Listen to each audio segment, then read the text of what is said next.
Ever get that that feeling when you just want to peek behind the curtain, see how the sausage is made? Hmm. Today, we're doing exactly that, but instead of sausage, it's city government. Okay, I like We're it. diving into the official minutes, the nitty-gritty details of a New York City Council meeting. Buckle up. These minutes, they might seem dry at first glance, but trust me, Oh, I believe it. they're a gold mine of local drama, debates, real-life stuff that affects everyone in the city. I am ready to be surprised. You will be. All right.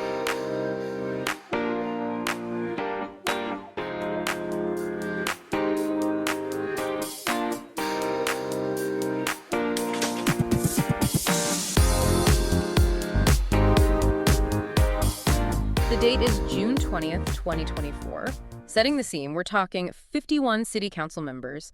Adrian Adams, the speaker, of course, Gail Brewer, Justin Brannan, big players, Familiar faces. all present. But not everyone made it that day. Right, we have a few absences noted. Krishnan, Lee, and Swang were out for personal reasons. Councilmember Hanks was absent for medical reasons. And then you've got council members Rivera and One. Brand new parents, so Of course, congratulations are in order. absolutely. Life goes on even when you're a city council member. Clearly. So even with a few empty seats that day, there was still a quorum. Now, for those of us who didn't go to city government school, what does that even mean? Why is a quorum such a big deal? It's kind of like the minimum attendance requirement for a meeting to actually count. Without enough council members present, any votes, any decisions they make, it wouldn't be legally binding. So, like, the whole meeting could be thrown out. Exactly. The quorum ensures that whatever actions they take actually reflect at least a majority Yeah. of the council. Okay, so every vote, every decision hinges on having enough people in the room. It's like the most basic rule of the game. Exactly. It's about making sure the process is legitimate, by the book. Gotcha. Quorum. Checked. Let's jump into the actual meeting, then. One thing that caught my eye right away, there's a whole debate about renaming a park in the Bronx. Marcus Garvey Square. Yes. Now that's a loaded topic. Right. I mean, Marcus Garvey, a huge figure in Black history, but also a controversial one. Exactly. It's no surprise this sparked some lively discussion in the chambers. How we choose to remember historical figures, especially in a city as diverse as New York, it's always going to bring up a lot of different perspectives. For sure. And the vote on this one. It did pass, but it wasn't unanimous. We see a few extensions, actually, from council members Holden, Vernikoff, and Yeager. Interesting. So clearly some mixed feelings there. Definitely a topic that warrants its own deep dive sometime. Absolutely. Now, switching gears completely, let's talk housing. Affordable housing, specifically. Always a hot button issue. The minutes mention a property tax break for certain projects in Brooklyn, Queens, and the Bronx. Seems like the council's really prioritizing this. And for good reason. With the housing crisis in the city, these tax incentives, they're a big deal. They encourage developers to actually build places that regular people can afford. Right, because otherwise it's just luxury towers for. Exactly. These incentives, they're meant to level the playing field a bit. So it's not just about numbers on a spreadsheet. We're talking about real families struggling to afford rent in the city. 100%. And speaking of hot-button issues, something else I spotted, believe it or not, the horse-drawn carriage debate is back. It never really went away, did it? Yeah, I guess not. So Councilmember Holden, he's introducing legislation that could phase out those carriages entirely. Yeah, and that's always going to be a tough one. You've got tradition, you've got animal rights, and of course the tourism industry, all tangled up in this. It's classic New York. Everyone has an opinion, so I'm sure this won't be the last we hear about it. Oh, for sure not. Okay, so we've got historical commemoration, affordable housing, the ethics of horse-drawn carriages. It's a lot. But there's one thing that pops up again and again in these minutes. The Red Hook Coastal Resiliency Project. Now we're getting to the heart of the matter. This feels big. Like this isn't just some small-scale initiative. This is about the future of a whole neighborhood. You've got it. We're talking about a part of the city that's incredibly vulnerable to rising sea levels, to climate change in a very real way. And this project, well, it's ambitious, to say the least. Give us an idea, what's the grand vision here? Think flood barriers, redesigned waterfront infrastructure. Yeah. They're talking about essentially reimagining the way Red Hook interacts with the water. That's huge. But also, incredibly complicated, I imagine. Oh, absolutely. This isn't just about building a wall and calling it a day. It's about integrating resilience into the very fabric of the neighborhood. I bet. Now, I couldn't help but notice these codes that kept popping up.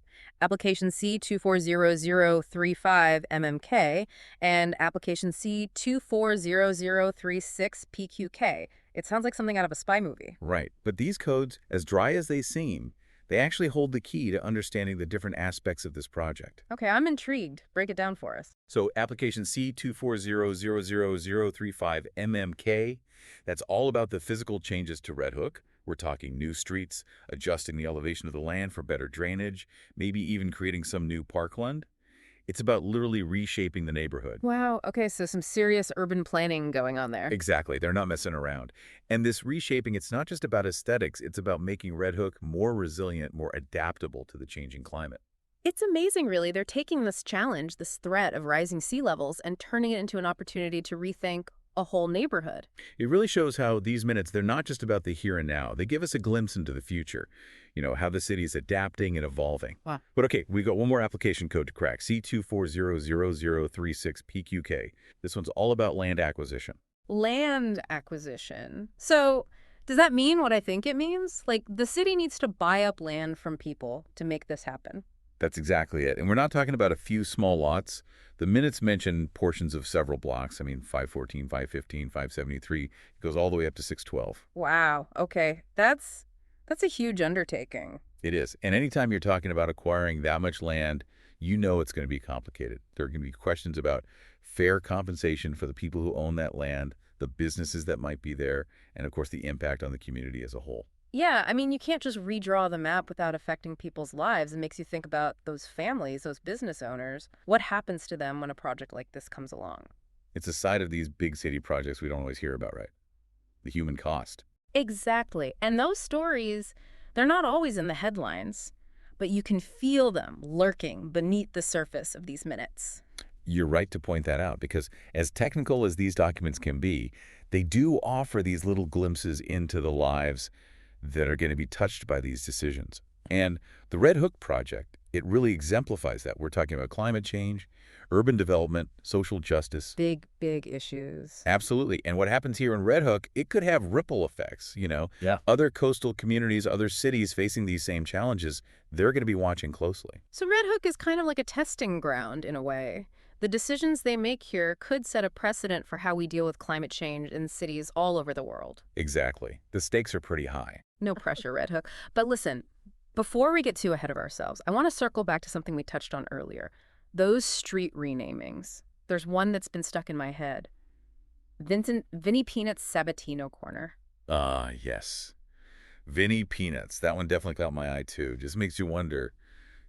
Right. Who was this Vinnie Peanuts character? Was he a beloved shopkeeper? A local peanut magnate? We need answers. It just goes to show these little details, the names we give to places, they hold so much power. They tell stories, even if we don't know all the chapters. It's like a little mystery tucked away in these minutes. And who doesn't love a good mystery? It's what keeps us coming back for more. Speaking of coming back, we've got a lot more ground to cover in these minutes. But first, a quick break, and we are back. After spending all this time with these city council minutes, I gotta say, What's that? I have a newfound respect for these council members. Oh, tell me about it. The sheer volume of stuff they have to deal with. It's mind-boggling. I mean, we've only skimmed the surface here, and I'm already feeling overwhelmed. Right. It really makes you appreciate the complexity of running a city, especially one as massive and diverse as New York. For sure. Every item on that agenda, it represents so much work behind the scenes. All the research, the debates, the back and forth. It's a whole process. Yeah. And it's easy to forget about that. We see a headline, a decision, but we don't always see the human effort that went into making it. Exactly. And that's something I've been thinking about a lot during this deep dive. These minutes, they're not just about policies and votes. They're about people. 100%. Real lives are affected by every decision made in those council chambers. And that's something we should never lose sight of. Absolutely. Like we were saying earlier with the Red Hook Project, for example. Right, the scale of that, the potential impact, it's huge. And it's not just Red Hook. We saw that with the debate about renaming that park after Marcus Garvey. Ah, yes. Powerful stuff. Such a seemingly small thing, changing the name of a park, but But it's not small at all. It's about how we remember the past, who we choose to honor, whose stories we tell. Those decisions, they shape our understanding of the city, of ourselves. It's like writing history, in a way, or at least choosing how we want to be remembered. And those choices, they're not always easy. Definitely not. And that's where things get interesting, because these debates, these disagreements, they force us to confront our values, to really think about what matters. And who we are as a city. Exactly. It's been an incredible journey diving into these minutes with you. We've covered a lot of ground. But before we go, I want to ask, for anyone listening who might be feeling inspired, maybe even a little fired up, I like it. what advice would you give them? How can they get involved, make their voices heard? Well, first of all, don't be intimidated by those council minutes. They might seem dry at first, but trust me, there are stories hidden in there waiting to be uncovered. Oh, absolutely. So start digging. Exactly. Pick a topic that interests you, maybe something we talked about today, and go deeper. Read the full text of a bill, do some research online, see what's happening in your own neighborhood. And if you're feeling really adventurous, Go to a city council meeting. yeah. See the process in action. You might even run into us there. Wouldn't that be something? Yeah. All right, well, on that note, I think it's time for us to wrap up this deep dive. It's been a pleasure, as always. Likewise. And to everyone listening, keep exploring, keep asking questions, and most importantly, stay engaged. This is your city. Make your voice heard. Couldn't have said it better myself. Until next time. See you then.